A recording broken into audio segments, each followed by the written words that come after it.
Alrighty, folks, in video number 2 of our series with Privy, we're going to dive deeper into where they're going as a company. Video number 1, we talked about where they cut their teeth in Colorado, how they became the answer for buying or for fix and flip and wholesalers. But what really got me excited is what they are trying to do and their commitment to bringing value to buy and hold investors. Scott, how you doing? I'm doing great, Michael. How about yourself? I'm doing very well. Thank you for reaching out. Thank you for thinking of one rental at a time for buy and hold. Oh yeah. Greatly appreciated. Benson, how are you?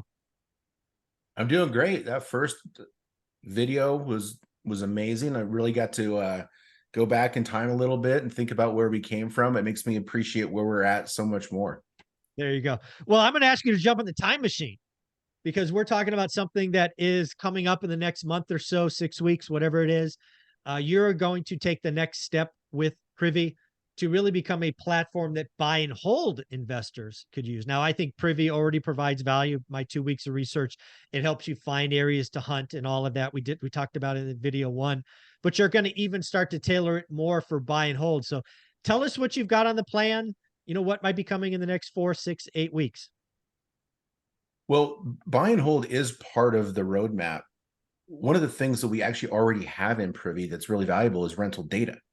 We already have rental data, rental comparables in the system that you can use right now. We're adding more features and automation on top of it to really harness the power of that data so that it will automatically find properties that match their buying criteria, their buy box, like you say, right? That's coming too. But we also are adding a bunch of other things. So like I said, we're already in 90 plus direct to MLS markets. We've got another 30 or 40 that are in the queue to be added already. We actually went and built a whole MLS compliance department to go out and make that outreach. And also we're adding a bunch of new features for real estate agents. So real estate agents are a core piece of our ecosystem, right? And there's this kind of weird tension between investors and agents. I don't know where it comes from. You've probably heard it, right? Oh yeah, well, I feel it. Yeah, and it's, I believe that if you can figure out where the common ground is, and if you can level the playing field so that the onus of the process isn't just on the agent, and you can get the investor involved in the process by giving them a platform like Privy, which teaches them what real estate investing is, gives them data and tools, and allows them to be more involved, like finding deals, comping properties out, a lot of the things that agents hated doing in the first place. Now the investor get involved, and that entrepreneurial investor who wants to be part of the process, who wants to get his hands dirty, now has the ability to. And now we've got like this ecosystem where they can live in harmony, the agent and the investor, and they can go toward a common goal, which is just making money. And that wasn't possible before a platform like Privy. So that's coming too. And then we're going to be adding in more and more data sets for like off-market leads. We're still going to be nurturing and curating data and providing tools for our, creative deal structure people like Pace, right? Jamil does some of that too. More things where people can find opportunities that maybe aren't on the MLS, right? Maybe there's, a foreclosure, or maybe there's an absentee owner, or there's, a vacant property. Like we have that stuff too. So all that being said, one of the big initiative in the next few weeks is to launch this buy and hold filter where you can basically enter in, show me every property that I can buy that's less than a certain price in a certain area, that's a 3-bedroom, 2-bath, that's at a 10% cap rate. Yeah. Or it's at a certain annualized gross yield or net operating income. Like all those kind of metrics, you can leverage those with the data we're going to have in the system, and it's super exciting.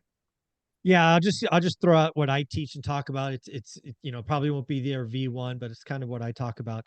Cap rate obviously is a very commercial vocabulary, right? It's basically what does an asset produce if there's no debt? One of the things that I talk about, I call it yield. Some people call it cash on cash, but it would be interesting to see Privy kind of tailor really the following. It's a very simple math equation. It's nothing that's going to trip you guys up, but I'll share it with the audience. It's division, right? The denominator or bottom number is your expected down payment, which you could put in, and it's 20, 25, 30%. Some kind of closing cost, somewhere between 0 and 2 and 3% in most markets, 0 if it's seller financing, for example. And then it's kind of the make ready, right? Because a lot of the stuff that we're going to be finding probably needs some love, but it doesn't need a full fix and flip, right? We don't need the full 40K remodeled kitchen. We need clean, we need painted, we need safe, we need smoke detectors, carbon monoxide, whatever required in your area. So that's the denominator. And then the numerator is basically rent minus all expenses, including some reserves and all of that. And then you times it by 12 because this is an expected yearly number. But that's a percentage. That's what I teach. So that's what I talk about. I want everybody to learn what their buy box average is, because the power of this, Benson and Scott, in my market is if I can teach you to find average, you're going to ignore bad. And let's just put some numbers. Let's say an average yield or cash on cash is 6% in, I don't know, Cleveland, Ohio, just to pick on a city. And not only Cleveland, Ohio, but Cleveland, Ohio, my buy box, 3 and 4 bedroom, this size, this stuff, this part of Cleveland, Ohio. That's how really fine-tuned a buy box is.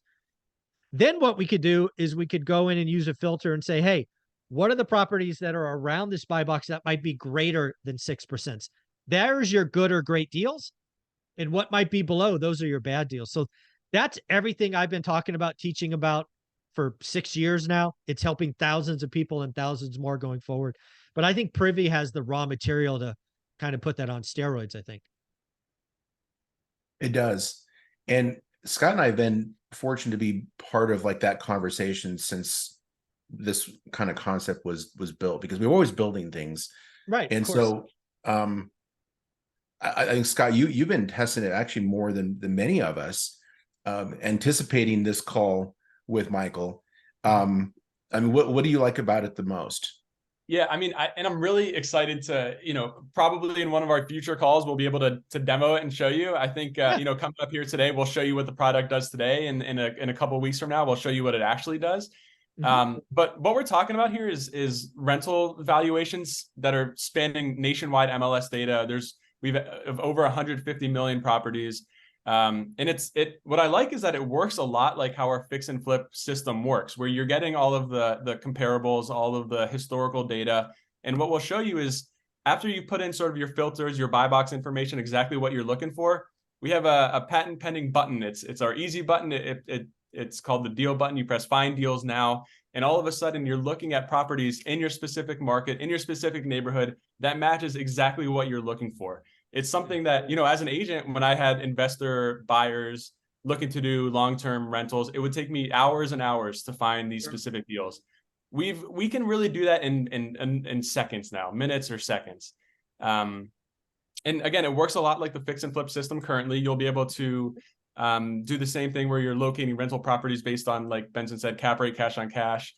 And it allows you to compare buy and hold potential directly with existing rental properties nearby. So it's really an exciting new feature. And I think it's going to be super helpful for a lot of your followers. Yeah, I look forward to bringing it when it's ready to go. That'll be fun. I do want to kind of stress and just kind of give I don't know if it's a warning, but a concern. Using the word cap rate in a residential audience is probably less than ideal, in my opinion. Right. Yep. It's one of those vocabulary words that the big commercial brokers throw around to try to confuse us little guys. I think using cash on cash or return on capital or something more like that might be beneficial.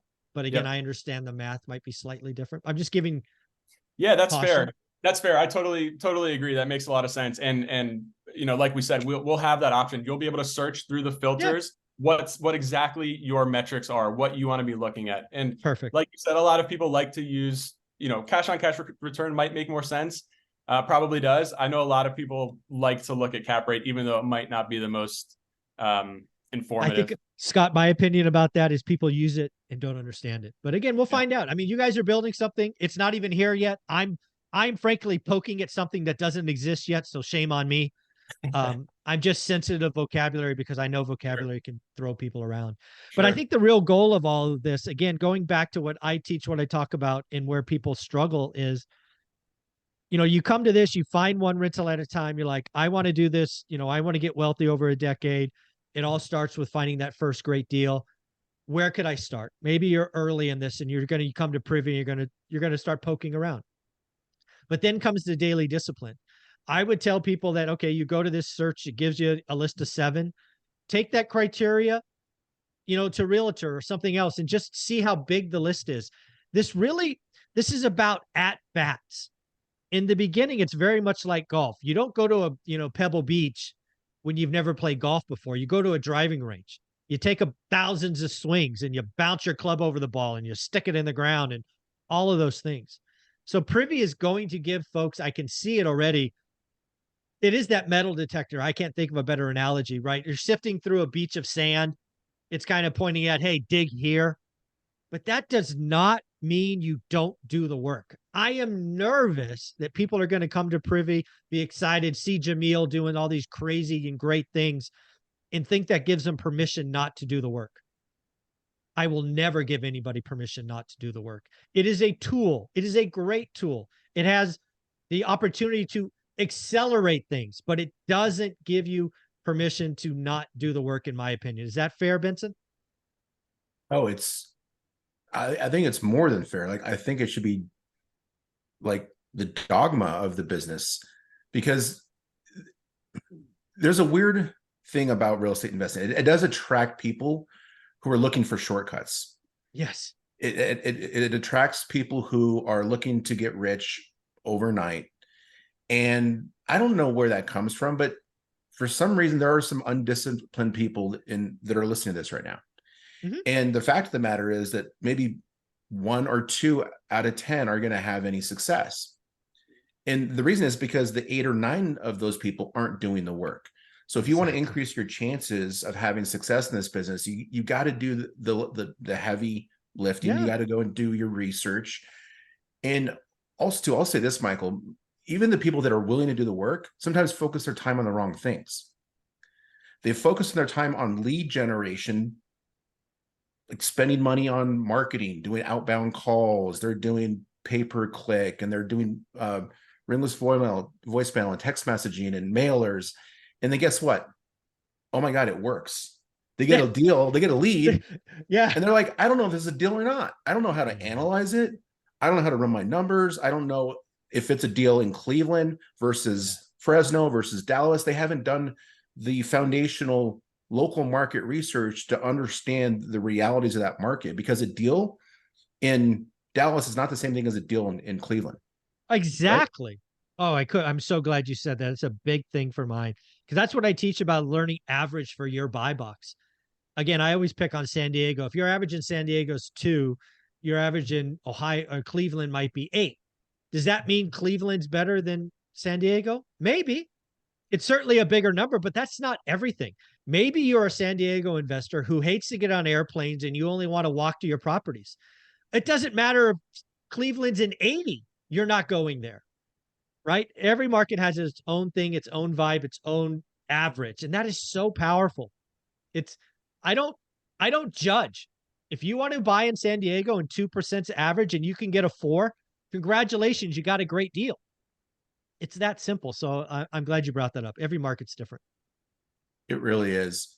And then back to the work, right? Like, I understand too that most people who do this aren't doing it full time.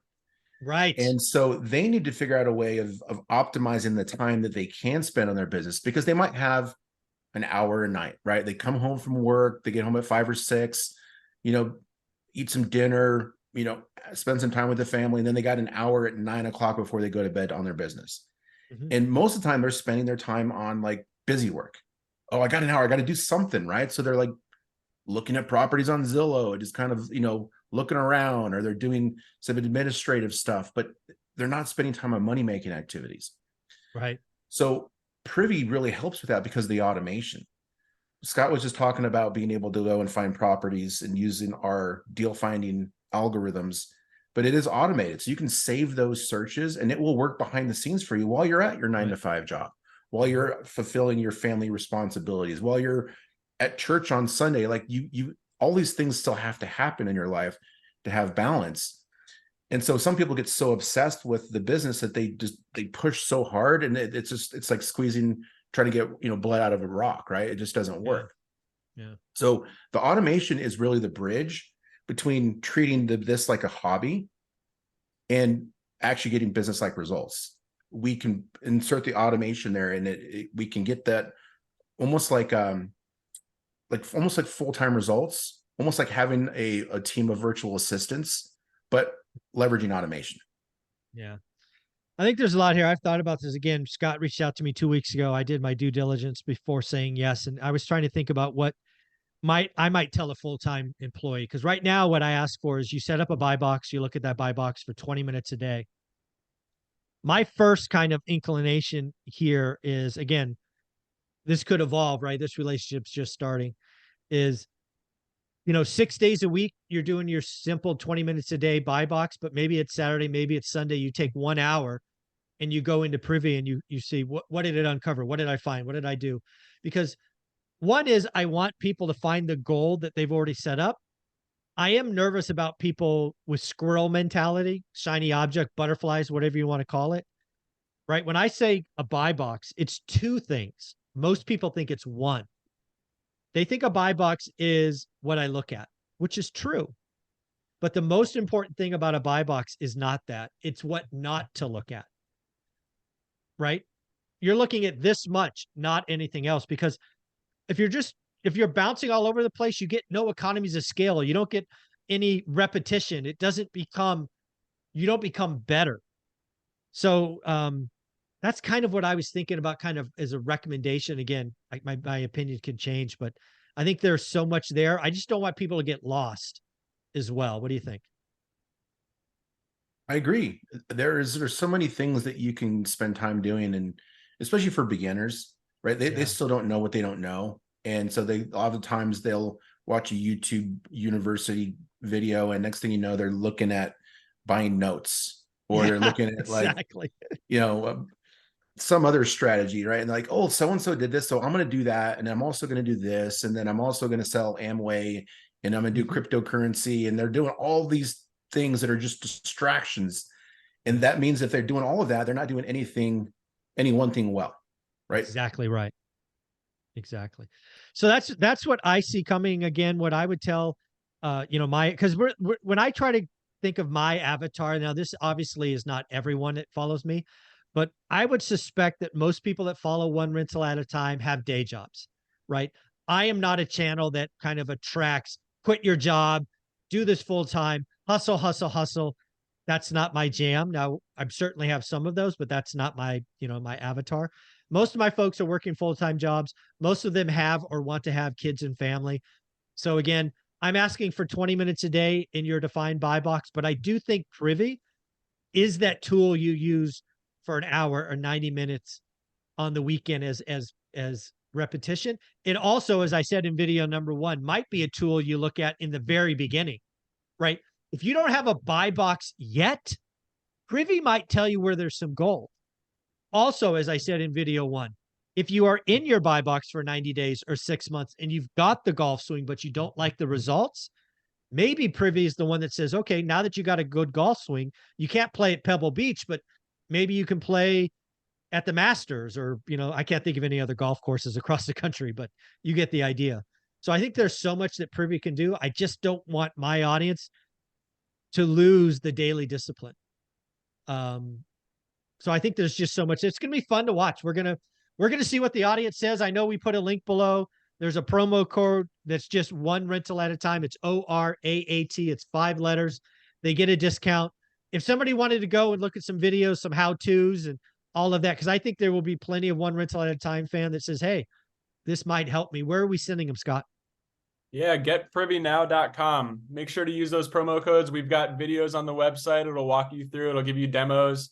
Benson does twice weekly training sessions also. But yeah, check out getprivynow.com. Use the One Rental at a Time to get a discount on your sign up.